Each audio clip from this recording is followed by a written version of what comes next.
I'm Ambiola, 32, female. Man, let me tell you, life was good for me before this crap hit the fan. I was a laid-back and fun-loving person who had it all. I had a job I loved, a caring husband named James, and a fantastic relationship with my mother-in-law, Candace. Everything seemed fine and dandy, you know. For the first 3 years of my marriage, things were smooth sailing. James, my husband, and I were like two peas in a pod. We laughed together, supported each other's dreams, and created beautiful memories that I thought would last a lifetime. It felt like a fairy tale, and I couldn't have been happier. One of the best parts was my bond with Candace, my mother-in-law. She was a gem of a woman, always welcoming me with open arms, and we'd often spend weekends chatting and sipping on some delicious tea, both figurative and literal. I cherished those moments, genuinely believing that our relationship was as strong as it seemed. In fact, let me give you a taste of the good times. There was this one summer when James and I decided to take a road trip along the stunning California coastline. We laughed until our stomachs hurt, singing our favorite tunes as the wind whipped through our hair. The joy and love we shared during that adventure made me feel invincible. But, my friends, all good things must come to an end. Or so they say. And let me tell you, that saying couldn't be truer for my seemingly perfect life. One fateful day, I stumbled upon a truth that shattered my illusions. One day, I was coming back home from work, and this is what happened. I tried opening the front door, but for some reason, it appeared to be locked from the inside. I thought it was strange, since it normally wasn't locked, so I made my way to the back of the house to access the back door. As I approached the back door, curiosity gnawed at me like an insatiable itch. Something was off, and I couldn't ignore it. My steps slowed as I caught snippets of conversation drifting from inside the house. It was Candace and James talking about me. Naturally, my first thought was that they were planning a surprise for my upcoming birthday. Oh, how wrong I was. I pressed myself against the wall, eavesdropping on their conversation. The words that reached my ears felt like daggers to my heart. They weren't whispers of love or excitement. No, my dear friends. It was something entirely different. No, don't you see, James? We need to use Abiola for this. You know what, Ma? You're right. I mean, it'll be foolproof, right? Of course, no one would suspect a thing. I continued to listen intently, my spidey senses sensing something wrong with this whole conversation. My heart sank, and a surge of disbelief washed over me as I stood frozen, absorbing the words that pierced through the closed door. The two people I trusted the most were planning something sinister, and they were going to involve me. They were discussing using me as their scapegoat in a huge fraud. The very thought made my blood run cold. James's voice, once filled with love and tenderness, now dripped with deceit as he detailed their twisted plans. We'll make it look like Abiola was the mastermind behind it all. With her reputation and access to sensitive information, she'll be the perfect target. Candace's voice, usually warm and comforting, sounded cold and heartless as she chimed in. Yes, we can manipulate the evidence to make it appear as if Abiola was involved from the beginning. Once the authorities catch wind of it, they won't hesitate to believe she's guilty. I was stunned, my mind reeling from the revelation. How could they do this to me? What had I done to deserve being entangled in their web of deceit? Questions flooded my thoughts, but the answers remained elusive. Anger surged within me, mingling with the hurt. They had locked the front door to prevent me from discovering their vile plot, to keep me in the dark while they schemed against me. It was a betrayal of the highest order, and I couldn't fathom how my own husband and mother-in-law could stoop so low. Tears welled up in my eyes as the shock gave way to a resolute determination. I refused to believe that this was the truth. that the people I loved and trusted had such malicious intentions. But the evidence before me was undeniable, and I had to face the harsh reality. Another feeling that I was feeling was pure confusion. What exactly did they think they were going to do? Did they think they could outsmart me? Me? A literal detective? Unraveling the truth and working on cases involving people like my husband and mother-in-law was my literal job. I had the skills and knowledge to see through their deception and fight back. Hard. I took a deep breath, steeling myself for the confrontation that lay ahead. With the upper hand now, having overheard James and Candace's nefarious conversation, I made my way back to the front of the house. I dialed James's number, my heart pounding in my chest as I waited for him to answer. Hello? Hey, I am at the front door and it's locked. Can you let me in? There was a moment of silence on the other end, and I could almost sense James's surprise. Of course, babe. Coming. Sorry about that. Within moments I heard the door being unlocked and James appeared before me, a wide smile on his face as if nothing was amiss, but behind his facade I could see the darkness lurking, the knowledge of his treachery weighing heavy on my heart. I played the part, pretending to be unaware of the conversation I had just overheard. Hey, babe, I thought you were out. James beamed at me, his eyes glimmering with deceit. I just finished work early, so I decided to come back home and relax. As we exchanged pleasantries, my mind raced with conflicting emotions. Candace's presence in the kitchen only added to the turmoil. She played the doting mother-in-law, offering kind words and well wishes. I played along, engaging in small talk, while inside I seethed with anger and sadness. Once Candace bid her farewell and left for the evening, I found solace in the bathroom. The familiar walls provided a temporary refuge as I allowed myself to break down, tears streaming down my face.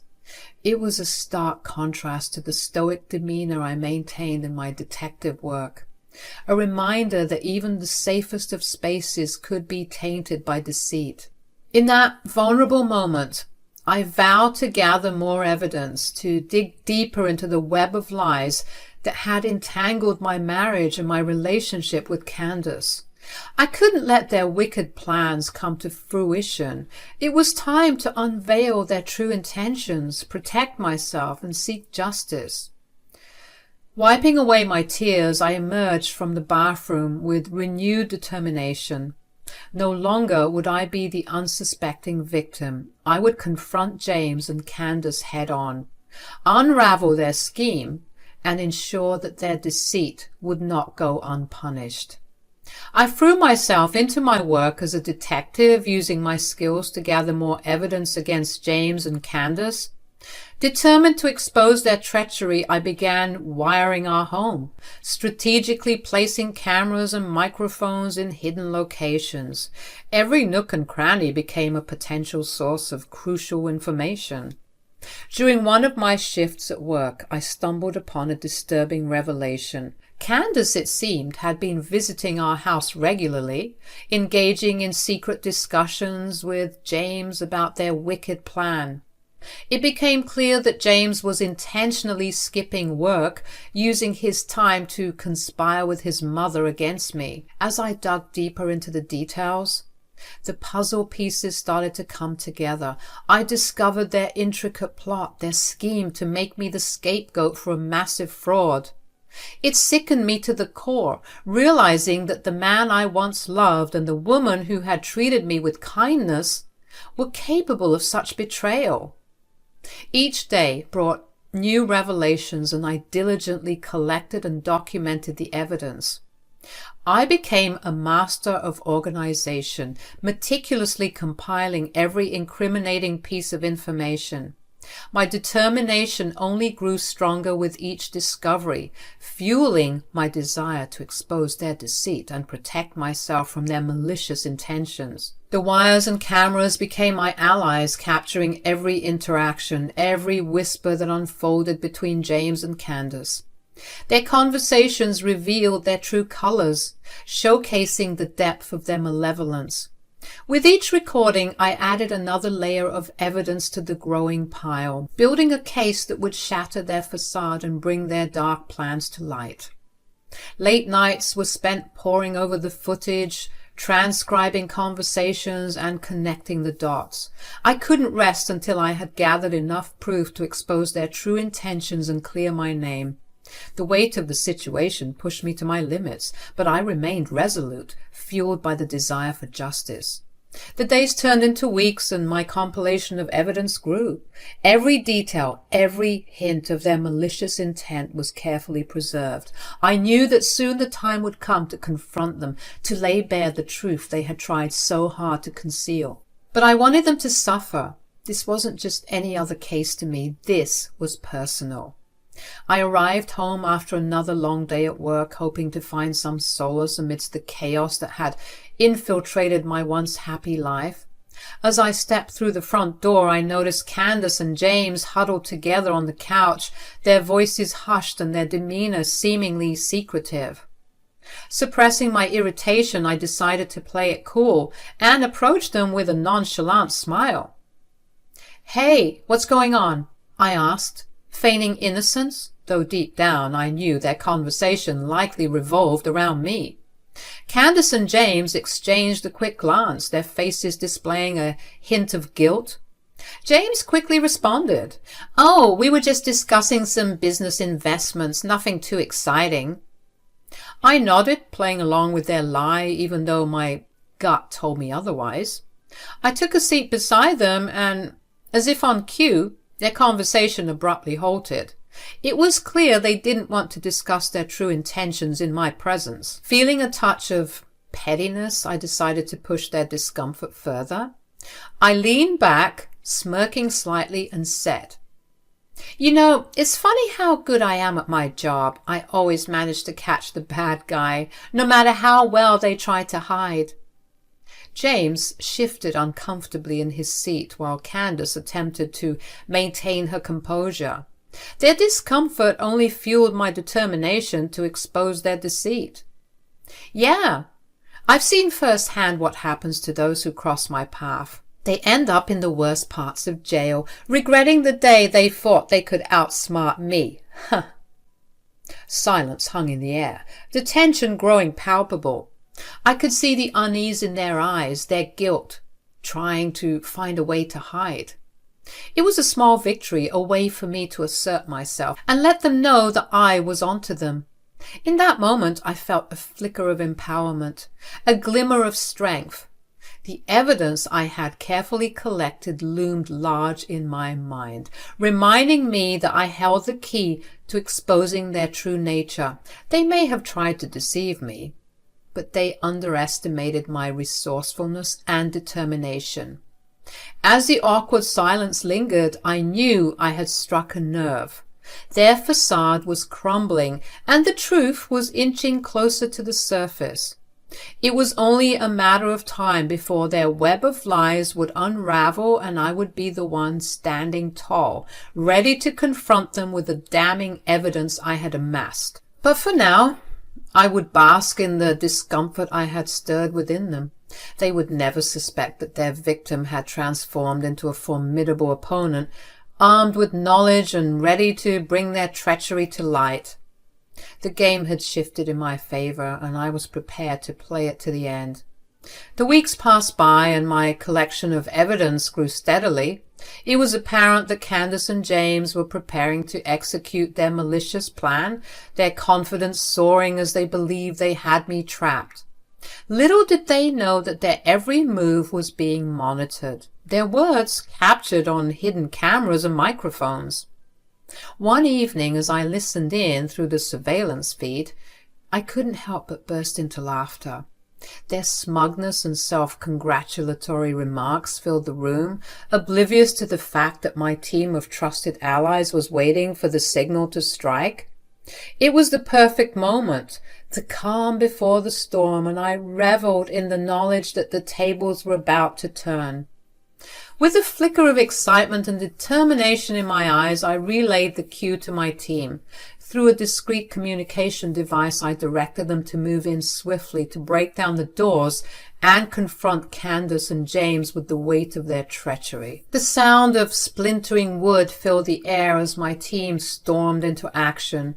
Candace's shrill screams and James's bewildered pleas for answers echoed through the house, a stark contrast to their previous confidence. They were forced to the ground, immobilized by the sudden turn of events. Candace, her face contorted with fear and tears streaming down her cheeks, could only cry out in disbelief. James, his voice trembling with confusion, demanded an explanation for this dramatic intrusion. One of the crew had held up a phone which I was connected to. "James, Candace, I can see you." "Abiola? What the heck is going on?" "You can cut the innocence act now, James. I've been on to you from the very start." What do you mean?" I don't know what's worse, the fact that you did this to your own wife, or the fact that you thought that I wouldn't be the one to catch you. I'm a detective, for Christ's sake." "Abiola, oh God, Abiola, please forgive us. We're so sorry." "Shut up, Mom." "You thought you could use me as your scapegoat, that I would be a pawn in your twisted game? But you underestimated my strength, my resilience. I'm not the victim you believed me to be."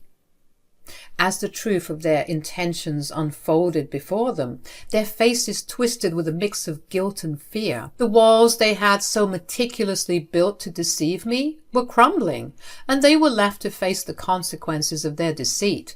With James and Candace apprehended and escorted to the police station, their once confident demeanor had crumbled, replaced by the reality of their actions. Handcuffed and disheveled, they were mere shadows of the individuals who had plotted to bring me down. As we stood face to face in the cold, sterile environment of the police station, I couldn't help but feel a mix of emotions. Part of me pitied them, recognizing the desperation and misguided choices that had led them to this point. But their apologies fell on hardened ears, for I knew that I had to protect myself and maintain the distance that their deceit had forged between us. "You thought you could destroy my life with your fraudulent schemes, but I refused to sacrifice my hard-earned reputation for the likes of you." James and Candace pleaded with me, their voices filled with remorse and regret. They begged for forgiveness, their words an outpouring of desperation to salvage any semblance of the relationships we once shared. But their pleas fell on deaf ears, for the trust they had shattered could never be fully repaired. The officers stood nearby, their watchful eyes ensuring the safety and order of the situation. Sensing that the time for further conversation had passed, I instructed them to take James and Candace away to face the legal repercussions of their actions. As they were led away, their expressions filled with a mixture of shame and resignation. I couldn't help but reflect on the journey that had brought us to this point. What once seemed like a perfect life had been tainted by deceit and betrayal. The web of lies they had woven had unraveled, leaving behind a tangled mess that required time and healing to mend. Walking away from the station, I felt a sense of liberation and relief. The weight of their deceit had been lifted from my shoulders, allowing me to move forward and rebuild my life on the foundation of truth and resilience. Their attempt to ruin me had only served to strengthen my resolve and reinforce my commitment to justice. As the divorce proceedings with James commenced, I was determined to sever all ties with the man who had once been my partner in life. The legal process mirrored the dissolution of our trust and love, leaving me with a sense of finality and closure. While James awaited trial for his crimes, I focused on rebuilding my life, free from the toxic influence that had plagued our relationship. The courtroom became my stage as I sat confidently in the front row during both Candace and James's trials. Their pitiful glances and attempts to garner sympathy were met with a smirk and a wave, a silent reminder of the strength I had found within myself. No longer would I allow their actions to define me or hold power over my emotions. James, who had once been my rock, was revealed as a snake in the grass. The resentment I held towards him simmered beneath the surface, fueling my determination to move forward without looking back. I realized that his deceit and betrayal were never a reflection of my worth, but rather a manifestation of his own character flaws. As I navigated the aftermath of James and Candace's trials, something unexpected happened. Word spread about my role in unraveling their deceitful schemes, and recognition started pouring in. Colleagues, friends, and even strangers admired my courage and resilience in taking down my own family members. It was a difficult thing to do, exposing the dark underbelly of my own blood, but I knew it was necessary for my own liberation. The local news caught wind of the sensational story, and I found myself being interviewed about the ordeal. Reporters praised my bravery and determination, emphasizing the significance of bringing justice to those who had deceived me. It was humbling to receive such recognition, knowing that my actions had resonated with others who had faced similar betrayals. My superiors at work took notice as well. They saw in me not just a detective, but a symbol of strength and integrity. I was commended for my unwavering commitment to upholding the law, even in the face of personal turmoil. The promotion that followed was not just a reward for my professional capabilities, but also a validation of my character and resilience. Meanwhile, behind the bars of their prison cells, James and Candace faced the grim reality of their future. Gone were the days of their lavish lifestyle and deceitful escapades. They were left to grapple with the consequences of their actions, imprisoned by their own greed and manipulation. The once carefree and jovial James now wore a haunted expression. His charismatic charm faded in the harsh reality of incarceration. The weight of his choices bore down on him, and I couldn't help but feel a twinge of satisfaction, knowing that he could no longer escape the consequences of his actions.